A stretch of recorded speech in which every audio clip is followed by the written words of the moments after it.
Welcome back here with us on Reporter's Diary. Now let's head across to the Mahindra Satya management who are addressing a press conference on the earnings number that was released just a short while ago. Let's cut across. We are looking at a fairly stretched targets for ourselves, and we do believe that this journey has begun well.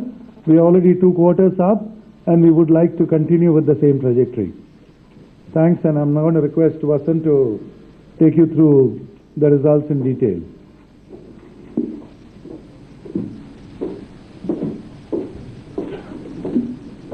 CP, thank you. Hello, everybody. Good evening.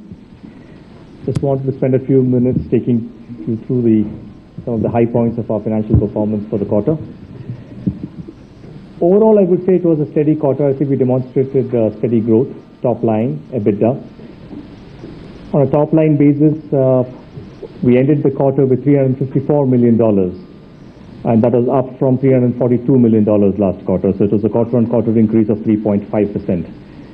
Now, just giving you a little bit of color on this 3.5%, large part of it, 2.8%, came from volume. So it was a volume-driven growth, and our infrastructure projects contributed to the rest of the growth this quarter. This point has been made by Vineet and CP. Despite being a wage hike quarter, our EBITDA continued to be at 21.5%, and this is largely due to the operational efficiencies that we have been continuously managing to squeeze.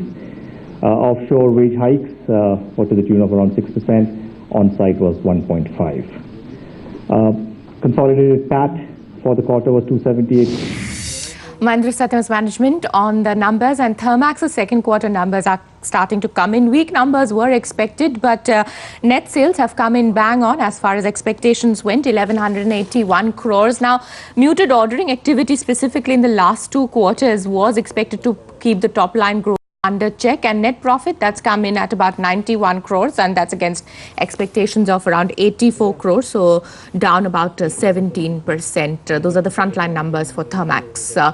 As far as the street action went today, a disappointing day, and that's of course post the RBI's announcement which kept rates in check. Markets